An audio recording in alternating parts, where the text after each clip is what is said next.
안녕하세요. 오늘도 사은살롱을 찾아주셔서 감사합니다.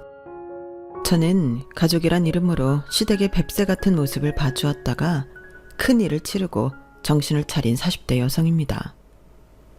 뱁새라고 하니 여러분들은 어떤 말이 떠오르시나요? 뱁새가 황새 따라가면 가랑이 찢어진다. 이 말이 떠오르지 않으신가요? 저희 시댁의 모습은 뱁새 그 자체였어요. 사실 저희 시댁의 이런 모습은 제가 결혼 생활을 10년이나 하고 이혼을 했거든요. 전혀 모르고 있던 사실은 아니었어요. 시댁 사람들은 은근히 그들의 뱁새 같은 모습을 흘리고 있었죠. 지금 생각해보면 더 일찍 정신을 차려 큰일을 막을 수 있었는데 제가 현명하지 못했던 것 같아요. 하지만 저는 새로운 가족, 제가 선택한 가족인 시댁에게만큼은 아량이 넓었고 무조건적인 이해를 했어요. 이제는 물론 알아요. 시댁은 시댁일 뿐 시댁은 제가 바라는 가족이 될 수 없고 시댁은 애초에 새로운 가족이 아니라는 걸요. 이제 저희 이야기를 시작할게요. 답답하셔도 들어주세요. 일단 먼저 제 이야기를 할게요. 저는 어려서부터 결혼이라는 게 뭔지 알게 된 순간부터 결혼을 너무 하고 싶었어요.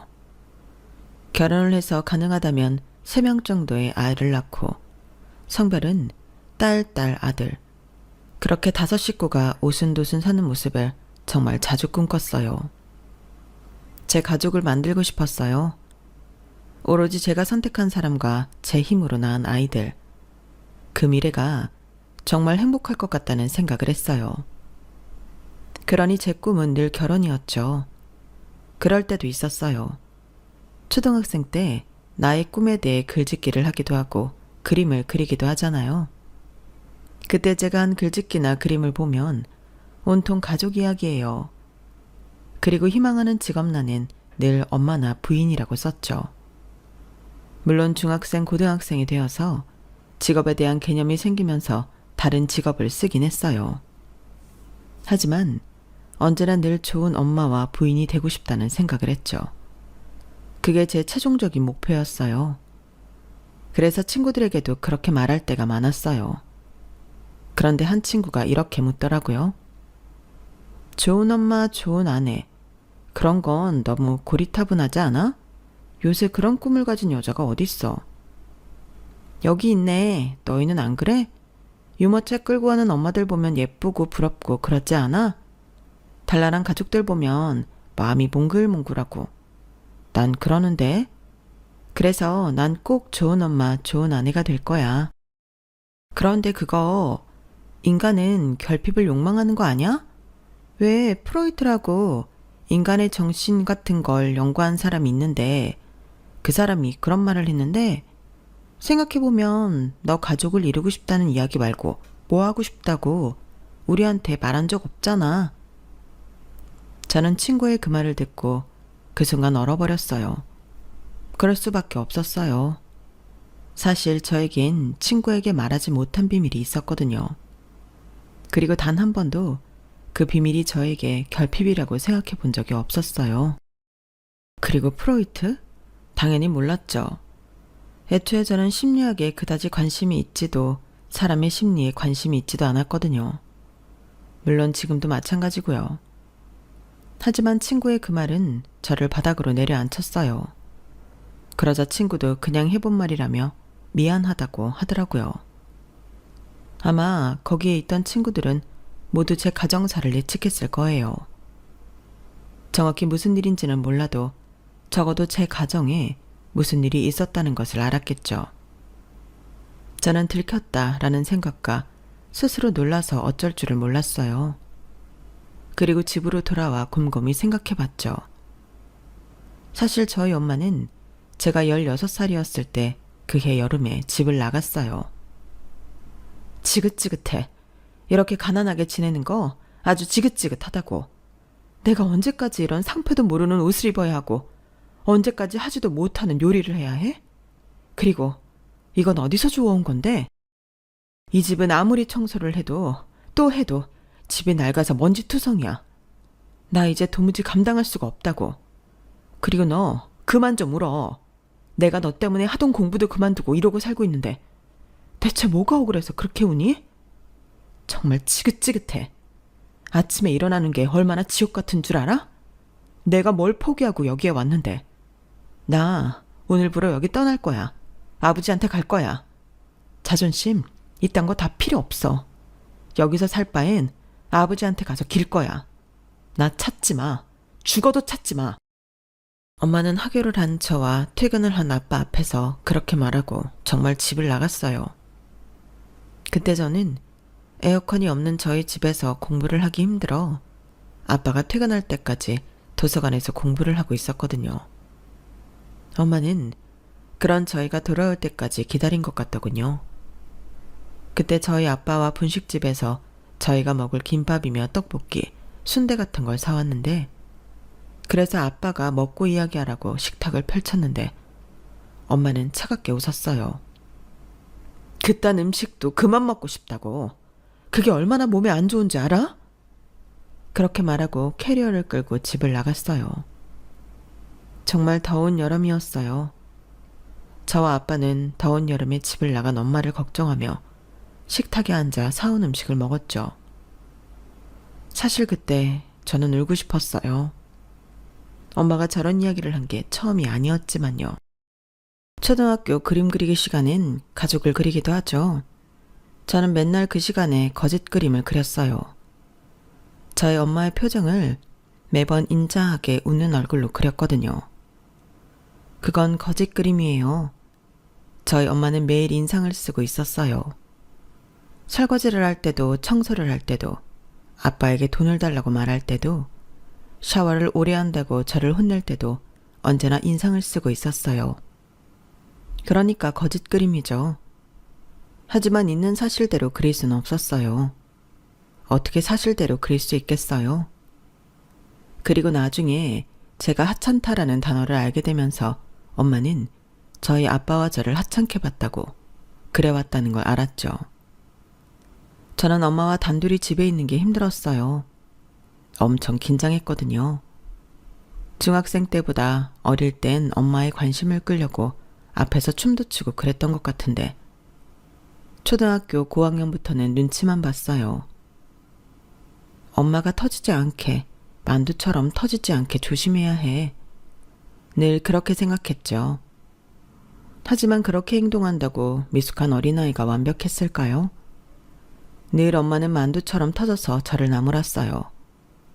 그것도 일상이라면 일상이었죠. 그리고 아빠가 오면 타겟은 아빠가 되었죠. 늘 그런 식이었어요. 그러다 보니 저는 대체 엄마가 왜 아빠와 결혼을 했는지 이해할 수 없었어요. 하지만 매번 아빠에게 물어보지 못했죠. 어마어마한 사실을 들을 것만 같았거든요. 이를테면 저를 가져서 어쩔 수 없이 사랑하지 않는 두 사람이 결혼을 했다는 흔한 이야기요. 그 이야기를 들을까봐 겁이 났어요. 그렇게 묻지 못한 상태로 엄마가 집을 나갔죠. 엄마가 집을 나간 건 그때가 처음이었어요. 엄마는 아무리 저희 부녀를 하찮게 봐도 집을 나가진 않았어요. 자주 외출도 하지 않았어요. 늘 집에만 있었죠. 때로는 친구가 없나 싶기도 했어요. 하교하는 길에 보면 아줌마들이 모여서 차를 마시고 그러잖아요. 저희 엄마는 그런 게 없었죠. 생각해보면 엄마가 웃는 얼굴을, 편안한 얼굴을 본 적이 없는 것 같아요. 늘 인상을 쓰고 늘 윽박지르고 그랬죠. 그래서 엄마가 집을 나간 그날 저는 아빠에게 물었어요. 아빠, 엄마랑 왜 결혼했어? 엄마는 아빠를 사랑해? 그럼 당연하지. 당연히 사랑하지. 지금은 아빠가 너무 못해줘서 못나서 그러는 거야. 너희 엄마가 얼마나 착한데 그걸 네가 쏙 빼닮았고 다 아빠가 잘못해서 그러는 거야. 너는 아무 잘못 없고 그러니까 이거 빨리 먹어. 사랑하는데 어떻게 한 번을 안 웃어? 아빠 보고 웃는 거 나 한 번도 본 적 없는데 아빠는 엄마 웃는 걸 본 적이 있단 말이야? 당연히 있지. 얼마나 잘 웃었는데. 말도 안 돼. 엄마가 요새 너무 힘들어서 그래. 엄마 여기에 가족도 없고 친구도 없잖아. 혼자 얼마나 외롭겠어? 너도 친구들이랑 놀고 공부하느라 바쁘고 아빠도 바쁘고. 그러니까 셈이 난 거야. 너희 엄마도 옛날엔 친구 많았어. 공부도 잘하고 예쁘잖아. 그리고 엄마는 지금 아빠 도와준다고 예전에 하던 공부도 다 그만두고 아빠한테 온 거야. 그리고 예쁜 너를 낳고 네가 다 크고 공부를 하니까 아무래도 다시 공부가 하고 싶나 봐. 아빠가 더 노력해야지. 엄마가 하고 싶은 대로 다 하게 해줘야지. 그럼 나 때문에 결혼한 건 아니네? 그건 무슨 소리야? 뭐 혼전 임신? 아니야. 네 엄마랑 그렇게 결혼하지 않았어. 얘가 별 생각을 다 하네. 얼른 먹기나 해. 엄마는 곧 돌아올 거야. 하지만 저도 아빠도 그때 떡볶이를 먹으면서 국물까지 다 먹으면서 생각했죠. 엄마는 돌아오지 않을 거라고요. 영영 가버렸다고요. 자기가 살던 세상으로요. 그 세상이 어떤 세상인지 저는 알지 못했지만요. 그렇게 저는 사춘기 시절을 엄마 없이 자랐어요. 가장 힘든 건 엄마로부터 배워야 할 것들을 배우지 못한다는 데 있었어요. 딸들은 2차 성징을 하고 여자가 되면서 엄마로부터 배우는 것들이 있잖아요. 예를 들어 저는 엄마가 떠나고 초경을 했어요. 친구들보다 늦었죠. 집에서 초경을 확인했는데 저는 집에 있던 아빠가 아니라 옆집에 살던 친구에게 가서 어떻게 해야 하냐고 물어봤어요. 너희 엄마한테 물어보지 왜 나한테 와? 아, 우리 엄마가 지금 밖에 잠깐 나가서 그래. 이대로 있을 수는 없잖아. 그리고 나도 엄마 돌아오면 엄마한테 물어볼 거거든? 이것 좀 알려줬다고 유세야. 그러면서 알려주고 생리대도 챙겨준 친구에게 괜히 짜증을 냈죠. 지금 생각하면 그 친구한테 미안해요. 그리고 엄마는 제가 고등학생이 되어서도 대학생이 되어서도 직장인이 되어서도 집으로 돌아오지 않았어요. 매번 입학식과 졸업식 때마다 엄마가 오는 건 기대도 안 했지만 휴대폰을 확인하며 문자라도 오길 기다렸는데 그것조차 없었죠. 저는 엄마의 생일, 어버이날에 엄마의 번호로 꼭 문자를 남겼거든요. 매년 그랬어요. 그러다 대학교를 입학하고 그러지 않았죠. 미웠어요. 집으로 돌아오지도 않고 딸의 문자에 간단한 답장도 없는 엄마가 미웠죠. 그러니 친구의 말은 맞았어요. 욕망은 결핍으로부터 온다는 위대한 사람의 말도 맞고요. 정말 그렇게 생각하니 친구들과 있을 때, 가족들과 있을 때 저는 무언가 크게 원하지 않더라고요. 그저 혼자 있기 싫었어요. 그러니 가족을 만들고 싶다는 마음은 혼자가 되기 싫다는 마음으로부터 비롯된 거였죠. 하지만 그런 마음으로부터 비롯되었다고 해서 가족을 만들고 싶다는 제 마음이 나쁘다고 생각하지 않았어요. 조금 주눅이 들긴 했지만 성인이 되고 나서도 결혼을 하기 위해 제 가족을 만들기 위해 노력했죠. 그러다 보니 결혼의 발돋움인 연애나 소개팅이 그리 가볍게 다가오지 않더라고요. 상대가 결혼을 하고 싶어하는 저를 부담스러워하기도 했고요. 그래서 제가 연애를 몇 번 안 했어요. 그러다 제가 대학을 졸업하고 건축회사의 인사팀에 입사를 해요. 그때 신입사원 연수로 남편을 만났어요. 남편은 건축팀인데 저희 회사가 신입사원 연수를 총 4주 했어요. 그중 2주는 회사 전체 신입사원들이 모여 연수를 해서 그때 처음 만나게 되었어요. 알고 보니 같은 대학 선배더라고요. 낯선 회사에서 같은 대학이라는 것만으로도 크게 위안이 되었어요. 그래서 친해지게 되었는데 연수가 끝나고는 연인이 되었죠. 회사에서 1년 반 동안 비밀 연애를 했어요. 같은 대학 동문이라는 방패가 있어서 그런지 알면서도 모른 척 해주신 건지 연애 사실을 들키지 않았어요. 일에 지장이 가지도 않았고 이후에 결혼 준비하면서 한 분 한 분 말씀을 드렸죠. 이후에 청첩장을 받아도 놀라지 않게요. 그런데 저희 예상과 다르게 다들 크게 놀라지 않았어요. 전혀 몰랐다는 사람도 있었지만 그렇구나 하는 반응이 대부분이었죠. 뭐 그렇죠. 사내 연애는 복사기도 안다는 말이 괜히 있는 게 아니잖아요. 그렇게 저는 그토록 원하던 결혼을 하게 되었어요. 그런데 제가 이 남자와 결혼을 하게 된 이유가 궁금하지 않으신가요? 남편은 정말 검소해요. 카푸어라고 하죠.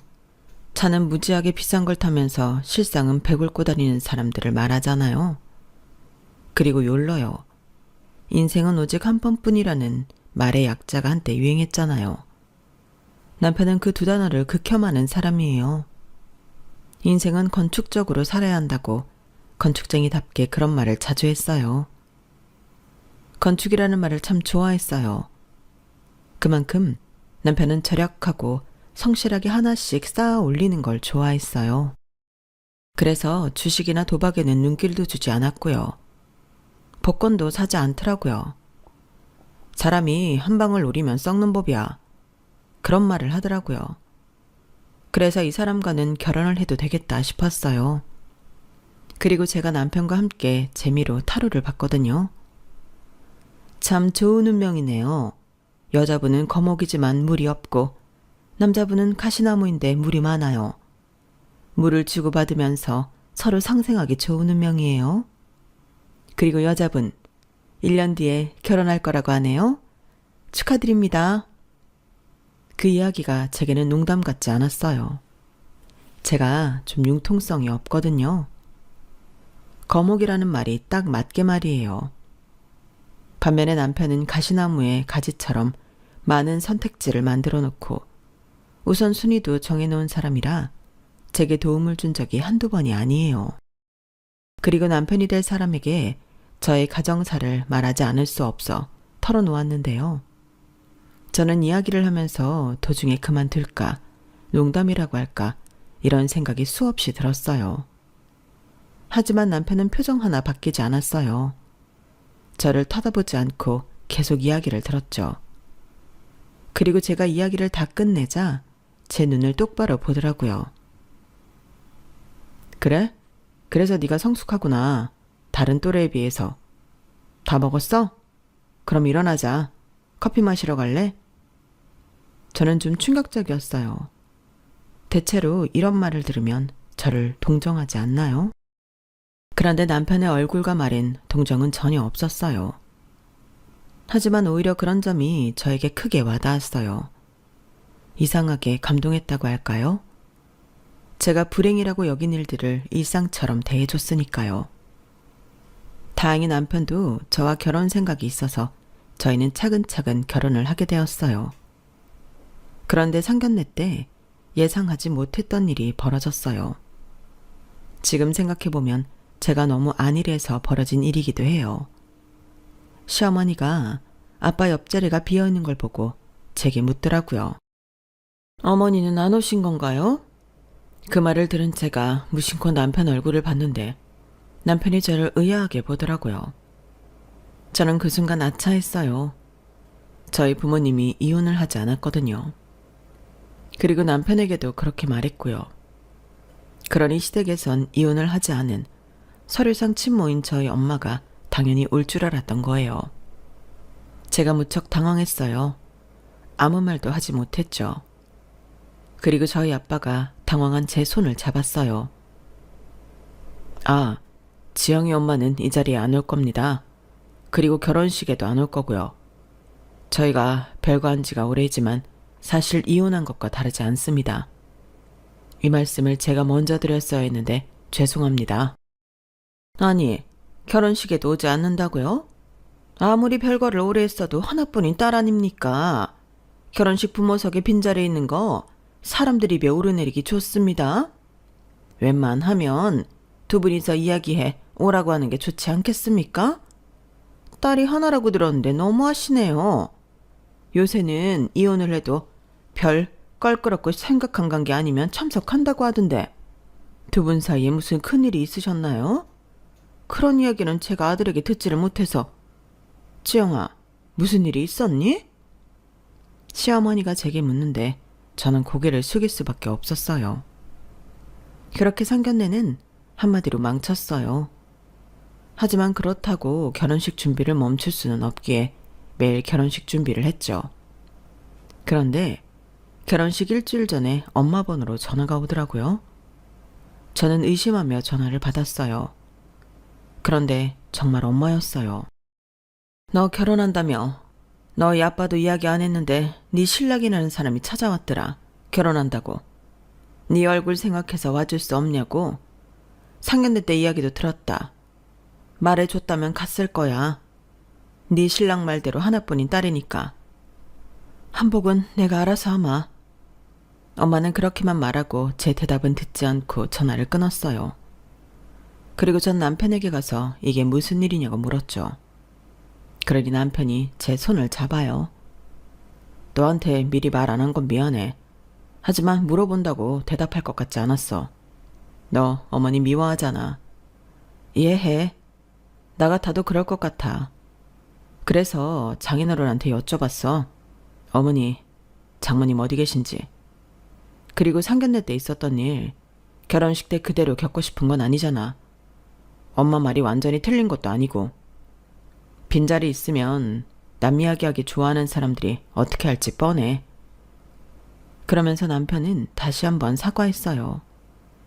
저는 너무 당황스러웠지만 남편의 말도 일리가 있는 것 같아서. 그리고 18년 만에 보는 엄마가 내심 반가워서 그렇게 하라고 했어요.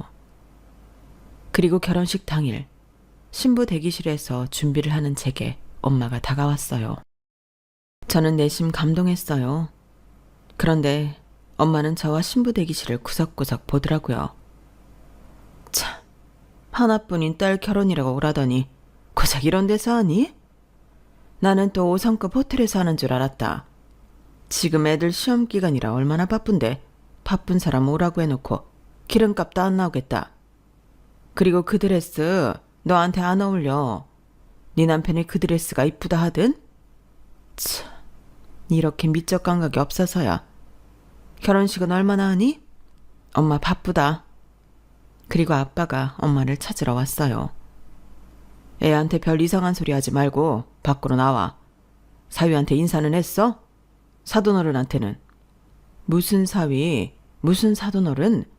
그쪽에서 먼저 인사해야 하는 거 아니야? 시집이잖아, 시집. 근데 왜 내가 해야 해? 남편이 예상한 제가 꿈꾸던 감동적인 재회는 없었어요. 저는 속상해서 눈물이 날 것 같았죠. 화장이 번질까 눈물을 참느라 얼마나 고생했다고요. 그리고 엄마 때문에 기분도 망쳐서 결혼식 또한 감동적으로 느껴지지 않았어요.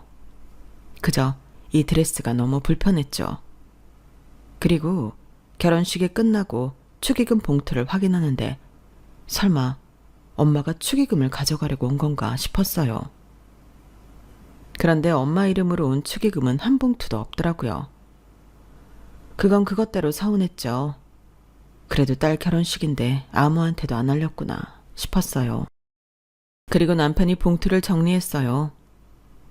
장인어른 이름으로 온 건 장인어른 드려. 그리고 우리 엄마 아빠한테 온 건 내가 드릴게. 그리고 당신한테 온 건 당신이 갖고 나한테 온 건 내가 갖고. 그래도 돼? 안 될 게 뭐가 있어. 우리 결혼식 비용도 다 냈고 나머지도 뭐 쪼달리지 않잖아. 이러는 게 마음이 편해. 하긴 남편의 말도 맞았어요. 신혼여행 비용도 다 냈고 전세 대출도 저희 월급에 부담스러운 정도도 아니고 가구할부도 마찬가지였고요. 그래서 그러라고 하고 아빠에게 봉투를 주니까 아빠가 저보고 비상금으로 쓰라고 하더라고요. 그래서 그 돈을 다시 남편에게 줬어요. 아빠가 우리 쓰라네? 시부모님은 가져가셨어? 여행 가신다네? 남편이 얼버무리는 게 좀 이상하긴 했지만 전 별 의심을 하지 않았어요. 저는 그저 남편과 함께 가정을 이루고 시댁이랑 새로운 가족이 생긴 게 좋았거든요. 저는 정말 잘 하려고 노력했어요. 시댁에 자주 찾아가 이런저런 이야기도 하고 저희 시부모님이 오래 주유소를 했거든요. 그래서 주유소 일도 도와드리고 식사 못 하셨다고 하면 저녁에 도시락 싸서 가져다 드리고 그랬죠. 그리고 제가 차를 바꿀 때가 되어서 도련님이 자동차 딜러거든요. 그래서 도련님한테 차도 바꾸고요. 그러니 시부모님도 정말 좋아하셨어요. 그러던 어느 날 시부모님이 제게 이런 말을 하더라고요. 야, 이런 거 할 필요 없다. 우린 그냥 사 먹으면 돼. 날도 추운데 주유소가 얼마나 추운 줄 아니? 그러니까 차라리 우리 집 가서 아영이나 좀 놀아줘라. 아영이는 신우이를 말해요. 저희 남편 바로 밑에 동생이요. 남편에게 듣기로 신우이는 영분과 박사까지 땄다던데 직장이 없어요. 제가 시댁에 가도 문을 반만 열고 인사만 꾸벅한 뒤에 들어가요. 성격이 내성적이고 그런 건 아니에요. 막상 말하면 잘하거든요. 시부모님께 말하는 걸 들어도 그렇고요. 그런데 왜 직장을 안 구하는지 알 수가 없어요. 아무튼 시부모님이 부탁하셔서 가끔 시댁에 가서 신우이 밥도 해주고 같이 이야기도 하고 그랬어요. 그리고 저한테 첫 아이가 생겼어요. 아들이었어요. 딸 아들을 원했지만 아들이어도 좋았어요. 그리고 그 아이는 무탈하게 태어나 첫 돌이 되었죠. 저는 돌잔치를 하려고 장소를 알아봤어요. 시어머니하고 같이요. 그런데 시어머니가 차를 타더니 말했어요. 34세 낳았으니 둘째는 정말 노산이다. 아니, 34도 노산이야. 너 둘째 가지려면 금방 낳아야 한다. 어쨌든 그러니까 길을 잘 받아야 해. 좋은 데서 돌잔치 해. 내가 돈 대줄 테니까. 지금까지 본 데는 너무 초라하다. 좋은 기가 달아나겠어. 에이, 안 그러셔도 돼요. 그리고 아까 본 데 괜찮지 않아요? 가격도 그렇고. 어차피 요새 돌잔치는 사람들도 많이 안 와서 넓은 데는 필요 없어요. 어머머? 얘가 무슨 말을... 우리 지인 중에 애 돌잔치 온다고 하는 사람이 얼마나 많은데. 태영이 아버지 인맥이 좋아. 그러니 좋은 데서 넓은 데서 해라. 남들 보기 부끄럽지 않게. 내가 얼마 전에 가본 돌잔치는 호텔에서 했는데 애들 한복이 명품이더라. 청담동에서 가져왔다던데 너희도 그렇게 해. 내가 돈은 다 대줄 테니까. 그래서 저는 인당 식사 비용이 7만 원 정도 하는 장소에 돌잔치를 예약했어요. 총 500만 원 정도 들었어요. 하지만 최종 결정하고 결제까지 했는데 시어머니에게 소식이 없는 거예요. 어머니, 저 엊그제 돌잔치 비용 다 냈는데. 여기 영수증이요. 아, 그러니? 일단 기다려봐라. 내가 축의금 모이면 그것까지 해서 줄 테니까. 하지만 시어머니는 돌잔치가 끝나고 며칠이 지났는데도 돈을 주지 않았어요. 축의금도 다 가져가셨는데 말이에요. 그래서 나중에 둘째가 태어나 돌잔치를 할 때는 총 비용 200만 원에 대해서 소박하게 했어요. 그러니 시어머니가 혀를 끌끌 차면서 저를 거지 취급하더라고요. 그리고 시부모님 앞으로 온 축의금은 또 가져가셨어요. 그때 저는 알았죠. 저희 시부모님 돈 앞에서는 얼굴이 바뀐다는 걸요. 생각해보면 같이 외식을 할 때 식사 비용을 먼저 내신 적이 단 한 번도 없어요. 너무 구차해 보이나요? 그래도 나름 그 연세까지 일하는데 자식들 며느리 한 번 사줄 수 있잖아요. 그런데 지갑이 열리질 않더라고요. 그러다 시아버지가 오래 운영하신 주유소를 정리하셨어요. 시부모님은 인근 마을로 이사를 가셨죠. 땅을 사서 그 땅에 집도 짓고 작은 펜션도 주채 지으셨어요. 설계는 건축 일을 하는 남편이 했고요. 그런데 공사를 앞두고 남편이 말했어요. 우리 부모님 집 짓는데 얼마 보탤 수 없을까? 사실 우리 부모님 나 공부시키고 동생들 공부시키고 또 아영이는 대학원까지 보내느라 모으신 돈 거의 없거든. 대출 받으시겠다고 하는데 이제 벌이도 마땅치 않고 투자한다고 생각하고 안 될까? 투자? 그런 펜션 벌이 중 몇 프로 가져올 건데? 그리고 그걸 우리만 보태? 아영이랑 도련님은? 아영이는 알다시피 일을 안 하잖아. 그리고 태수는 지금 결혼 자금 모으느라 보탤 돈도 없고.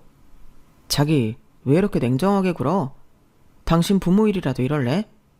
그리고 펜션이야 나중에 우리가 물려받을 수도 있잖아. 아니 확실히 우리 부모님 돌아가시면 우리 명의가 될 거야. 내가 설계하고 다 했는데. 그러니까 투자한다고 생각하고 어떻게 안 될까? 그런데 알고 보니 이미 투자는 했고 시아버지 차도 신형 SUV로 바꿔주었더라고요. 제가 어떻게 이럴 수 있냐고 화를 냈어요. 부부 사이에 있을 수 없는 일이라고요. 그러니 되려 저에게 화를 내더라고요. 아니, 내가 내 돈으로 부모님 집 짓는데 투자하고 차 바꿔주겠다는데 왜? 당신 돈 한 푼 안 들어갔어. 걱정하지 마. 그리고 우리 아빠 그 차 10년은 더 탔어. 알아? 자기는 5년도 안 되어서 차 바꾼 주제. 넌 되고 우린 안 돼?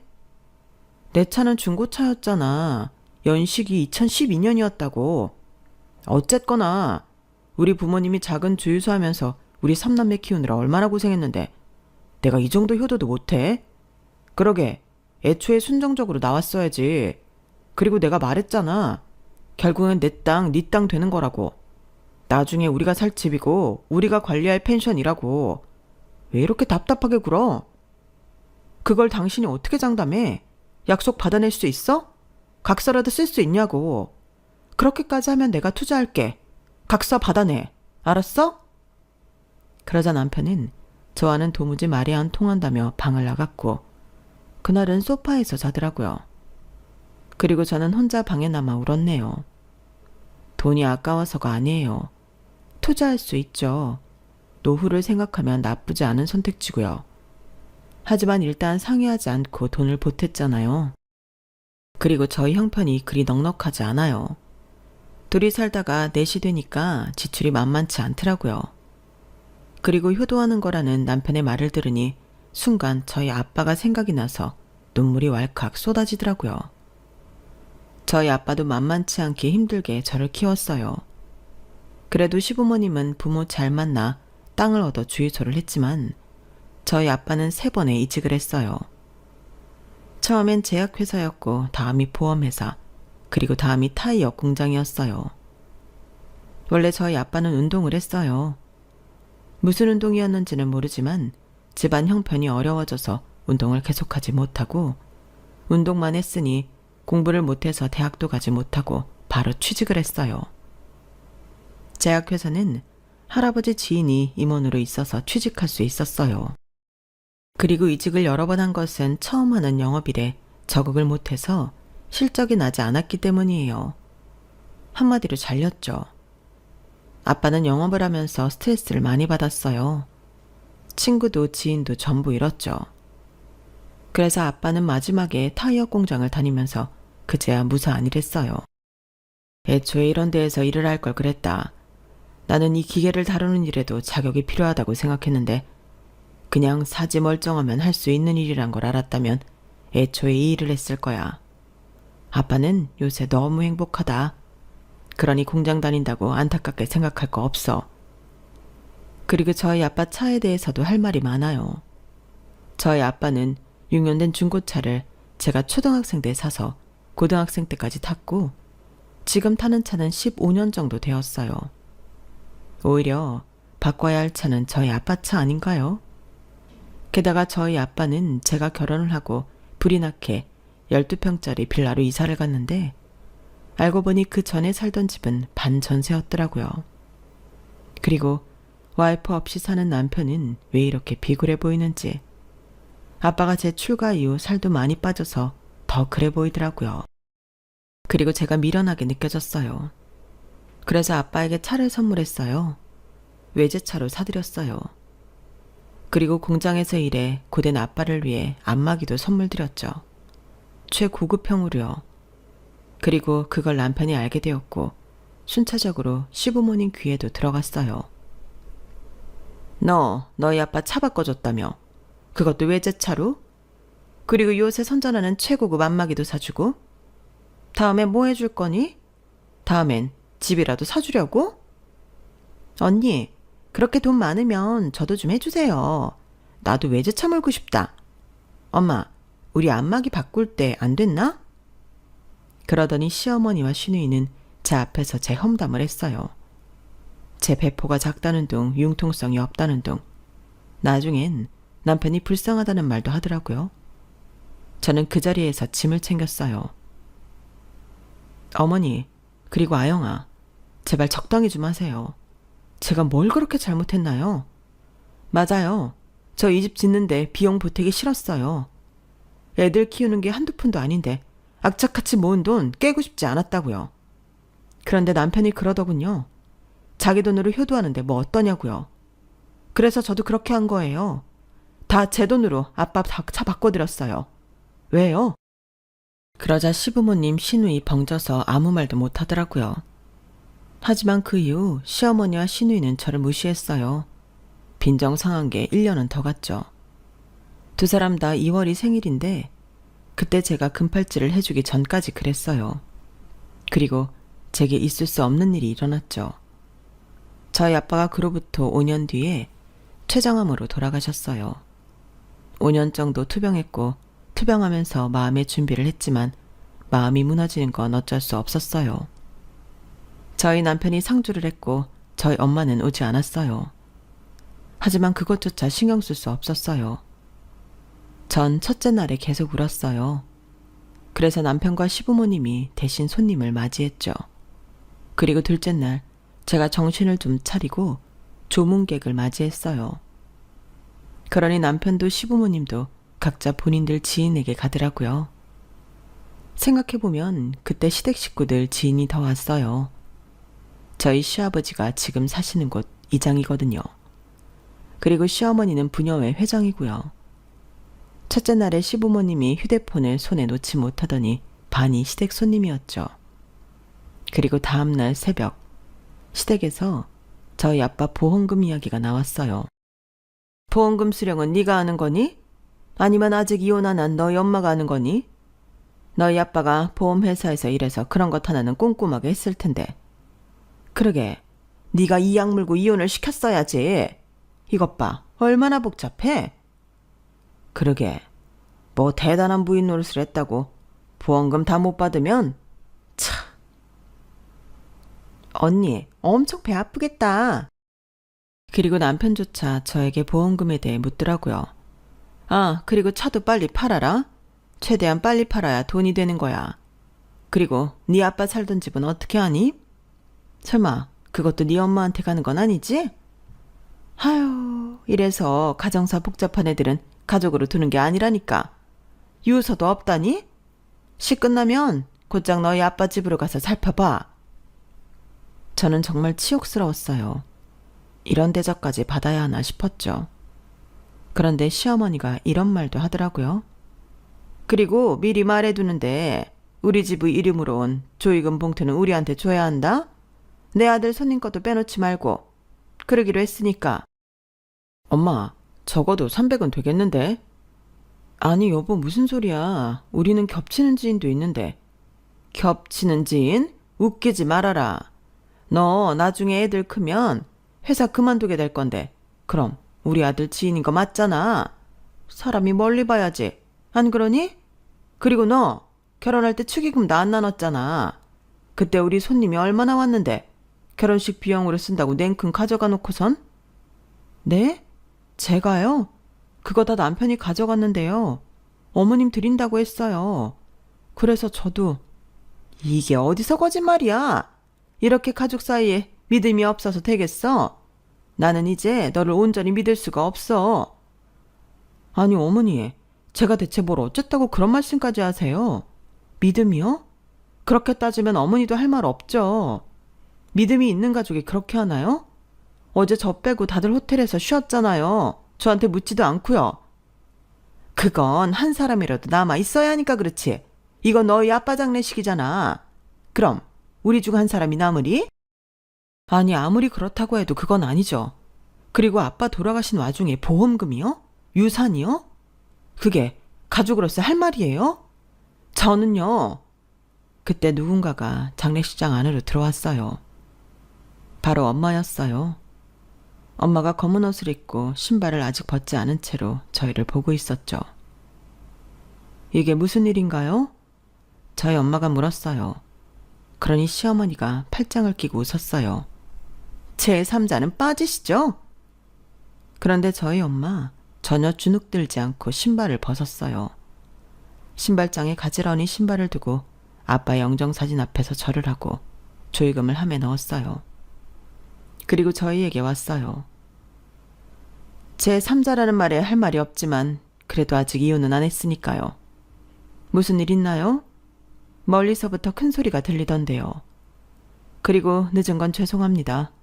제가 소식을 못 들어서. 소식 듣고 정리할 걸 정리하니 이 시간이네요. 엄마는 그런 말을 하며 시댁 식구들 앞에서 고개 숙여 사과했어요. 저에게 너무 낯선 모습이었어요. 그리고 제가 조용히 할 말이 있어서 왔는데 그냥 이 자리에서 말할게요. 오늘 너희 아빠 집에서 유언장 확인했다. 보험금을 너와 나 7대3으로 나누어 상속한다는 이야기랑 집도 차도 나에게 주겠다는 이야기가 적혀 있다구나. 그런데 나는 필요 없어. 나한텐 집도 있고 차도 있고 돈도 있으니 말이야. 그리고 나는 받을 자격이 없어.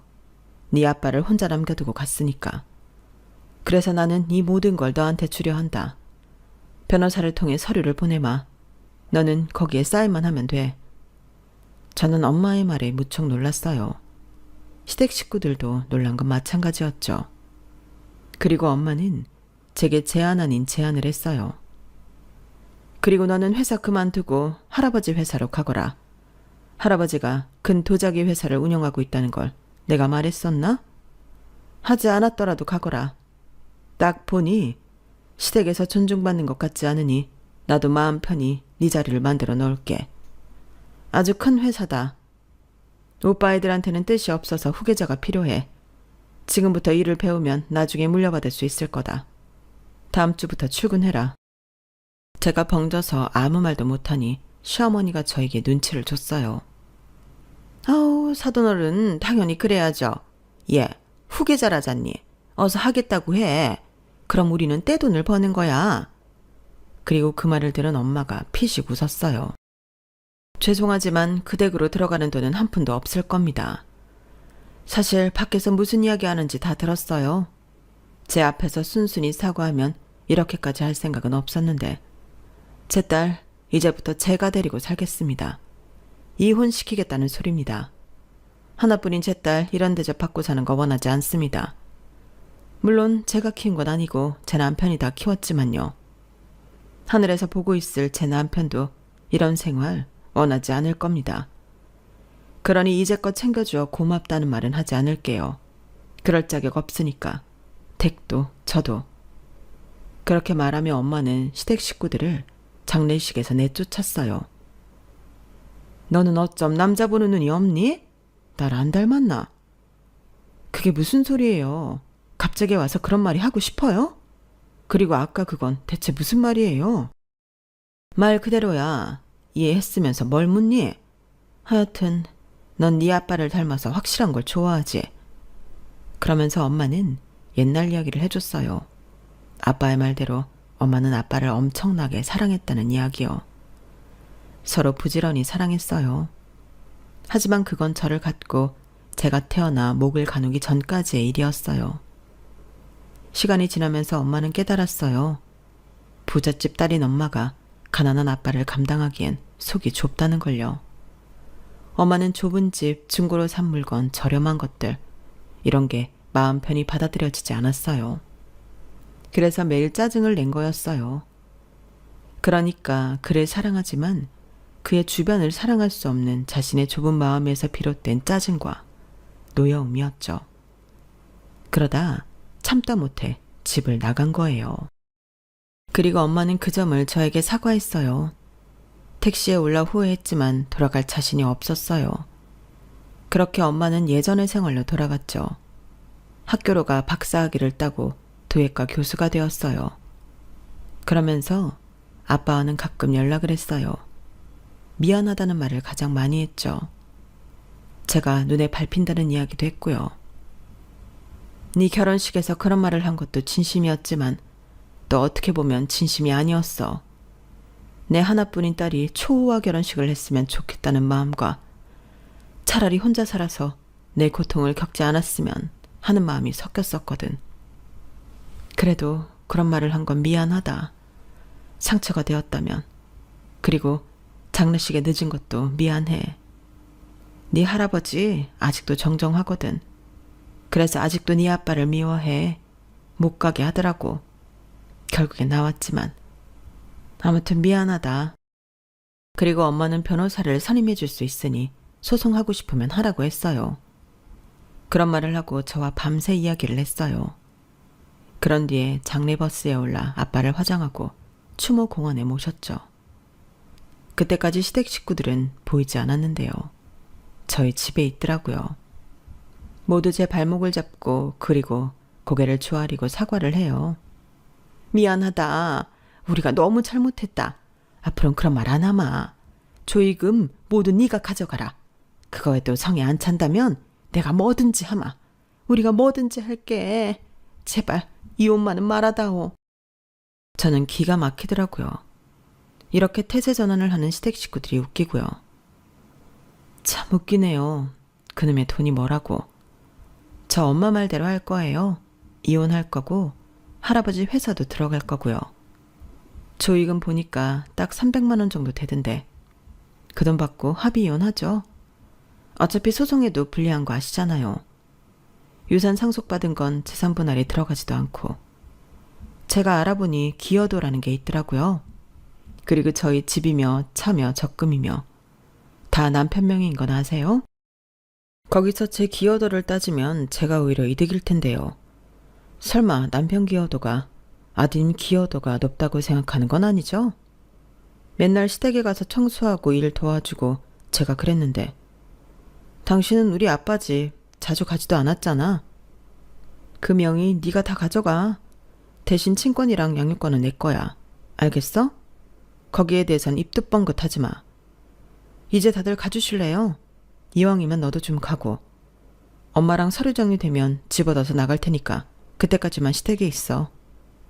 빨리들 나가요. 진짜 꼴도 보기 싫어서. 제 말이 무서웠는지 정말 남편과는 합의 이혼을 했어요. 친권도 양육권도 제가 모조리 가져왔고요. 그때 저는 제 시댁 식구들이 덩치만 크고 심장은 콩알만한 사람이라는 걸 알았죠.